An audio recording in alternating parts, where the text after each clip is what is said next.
Иногда его слышно на, скажем, поворотах затяжных, поэтому нам необходимо демонтировать магнитолу. Желательно контролировать, горят ли те лампы. Теперь нам необходимо сдернуть панель. Направление потока, рычажок. Переводим его вот в это положение, в крайнее. Что тут есть, и якорь есть, поэтому мы его не будем дальше разбирать. А, друзья, чем я мазал втулки, чем обрабатывал вентилятор.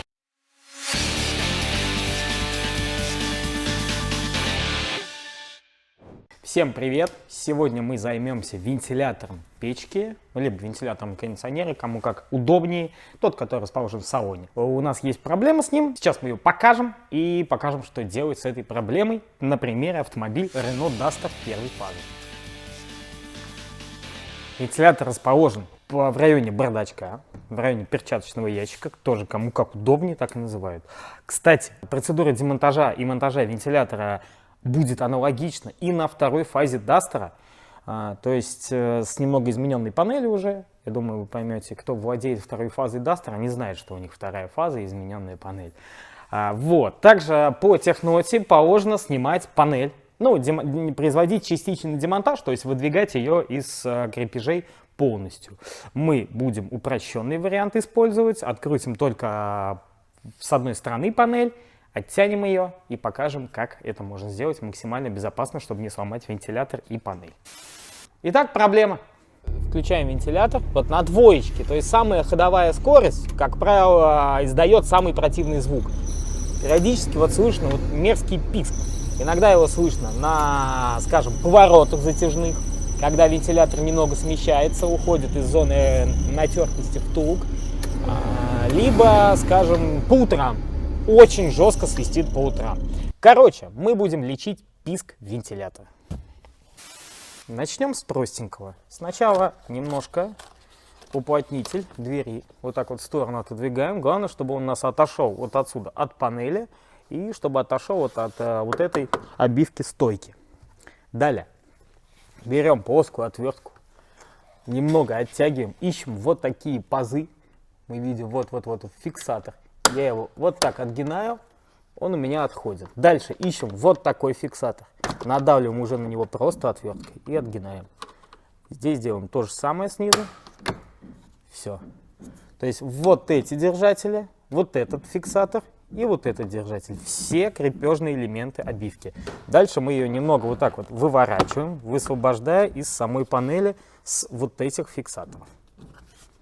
Очень просто и легко.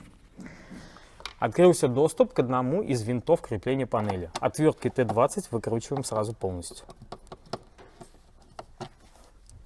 Обращаю внимание, они на фиксаторе резьбы, то есть можно будет обновить.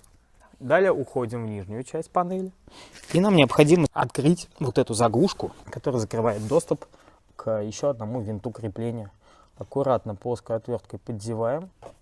Аккуратненько поддеваем верхнюю часть. Мы видим, что у нас тут как бы две защелки присутствуют. Я их вот так вот потом подгибаю, чтобы он зафиксировался лучше, то есть чтобы защелки разошлись. Так, открывается винт Т20, отверткой крутим. Такой же абсолютно винт с фиксатором резьбы. Если бы речь шла, скажем, о огне первой фазы, то нам достаточно было бы вот открутить только два этих винта. На Дастерах второй фазы я откручиваю еще один винт, который расположен под магнитолой. Поэтому нам необходимо демонтировать магнитолу. Сначала снимаем вот эту облицовку. Ищем самое такое место. Поддел снизу.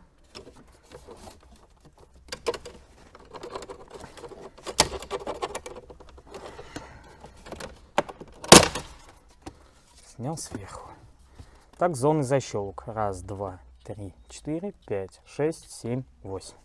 На второй фазе немножко по-другому отстегивается, но принцип такой же. Далее нужно отстегнуть еще одну облицовку, следующую уже вот эту залаченную. Также сдергиваем руками без вспомогательного инструмента, чтобы ничего не повредить, чтобы все защелки чувствовались.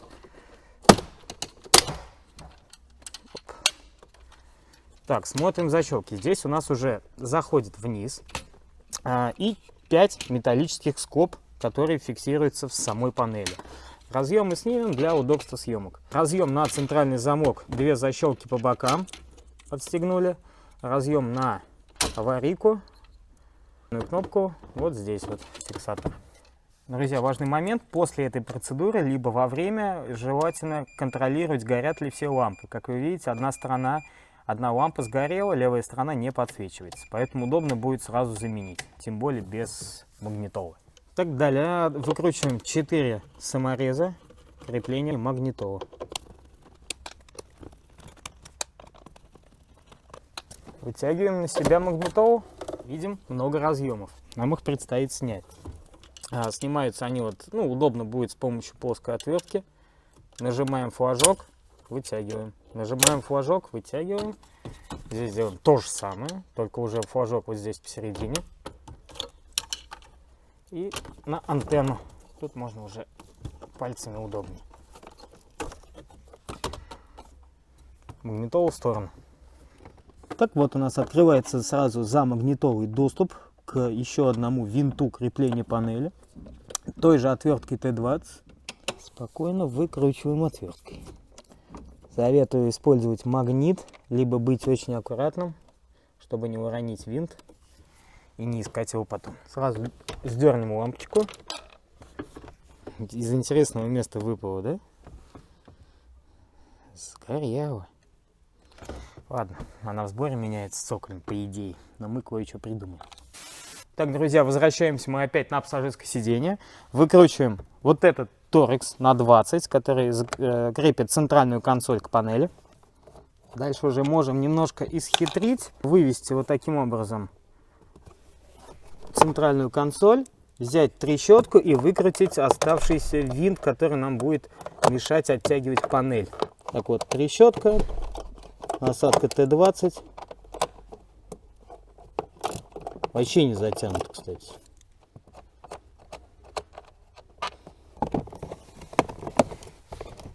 Теперь нам необходимо сдернуть панель с направляющих. Они, бывает, сидят туго, поэтому поначалу может быть страшно. Вот мы видим, да, сколько у меня, насколько панель отошла. В принципе, вот так должно быть вполне достаточно, чтобы не демонтировать вентилятор. Как демонтировать вентилятор? Я думаю, что здесь пригодятся кадры, где я снимаю вентилятор прямо на корпусе. У нас давнишний ролик есть, я там показывал прямо на снятом корпусе воздуховода. Он ничем не отличается от Логана, и как на Дастерах, как и на второй фазе Дастера, и на первой, ничем не отличается, снимается абсолютно так же. Есть разъем, снимаем, там тоже все очень понятно, и нажимаем на защелку на вентиляторе и поворачиваем его. Сейчас я покажу позу, весьма удобную, сниму вентилятор и докажу, что это можно так сделать. Обычно я ложусь вот в такую позу, немного потом болит спина, лезу левой рукой. Вот я сейчас одним указательным пальцем снял 2 защелки, а сам вентилятор также левой рукой нажимаю флажок, поворачиваю по часовой стрелке вентилятор и вытаскиваю на себя. При этом немного может мешать направление потока рычажок. Переводим его вот в это положение, в крайнее. Тогда вентилятор уже более спокойно вылазит. Ну далее нам нужен какой-нибудь помощник, который не будет жалеть мою панель и будет оттягивать ее как можно сильнее. И еще желательно открыть перчаточный ящик, чтобы его не деформировать.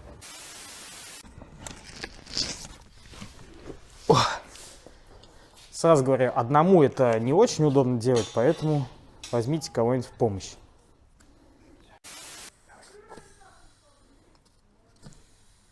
Вот он даже шумно работает, слышно. Также на лопастях, на лопасти очень много пыли, грязи скапливается. Это дает дисбаланс на крыльчатку. Вы видите, у нас скобки достаточно легкие, балансировочные. Вот, ничего хорошего в этой грязи, конечно же, нет. Выкручиваем 2 винта сзади обычной отверткой под крест. Можно достать втулки. Видим характерный зеленый цвет. Таким цветом у нас все вентиляторы Valio оснащены. И достаем уже мотор и смотрим, что у нас тут с щетками, что с якорем. Тут еще все замечательно вообще. И щетки есть, и якорь есть, поэтому мы его не будем дальше разбирать. Продуем воздухом. Я вообще не люблю подобного типа моторчики разбирать, только в крайней необходимости. Чтобы убрать вот этот противный свист, достаточно будет отмыть вентилятор и моторчик как следует, и затем смазать хорошей какой-нибудь минеральной жидкостью, чтобы смазка эта держалась.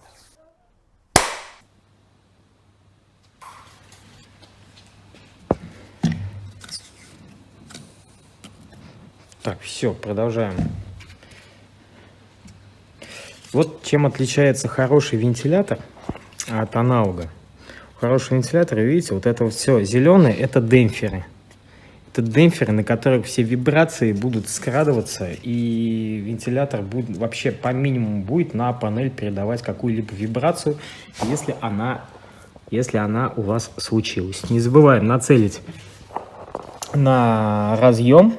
Смотрим, отверстия у нас открылись. Внедряем втулки.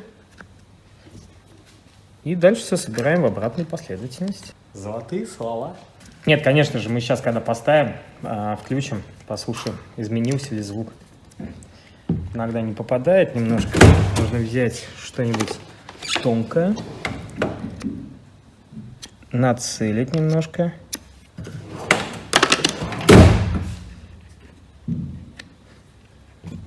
Все попадает.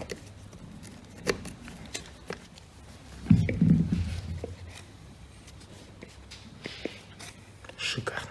Да, друзья, чем я мазал втулки, чем обрабатывал вентилятор, вся химия будет в описании. Ну а мы устанавливаем назад, не забыв продуть и очистить посадку под вентилятор. Там тоже много пыли скапливается. Вентилятор я установил. Тут же проверяем, как он у нас работает.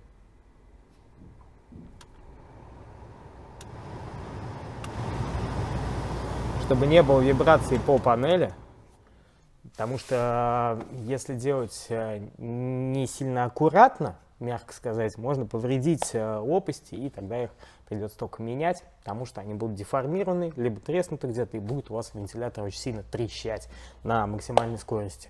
К тому же, если вы не уверены в своих силах, ни в коем случае не лезьте сюда сами, можно сломать корпус воздуховода, и это будет очень много в будущем затрат.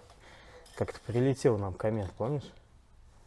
Меня по вашему видео вентилятор сломал, что-то корпус, походу, чувак сломал. Это возместишь? Я в шоке был. Не очень приятно. Поэтому, если вы не уверены в своих силах, ни в коем случае не лезем. На этом у меня все. Я теперь буду, наверное, самым счастливым человеком, потому что не буду слышать этот скрип. Я представляю, как писк. Я представляю, как он раздражает людей. Это просто капец. Никакие деньги не жалко, вот, чтобы этот писк, скрип устранить. Не забудьте поставить лайкос этому видосу. Если тем более он вам пригодится, тогда можно и подписаться на канал, если не подписаны.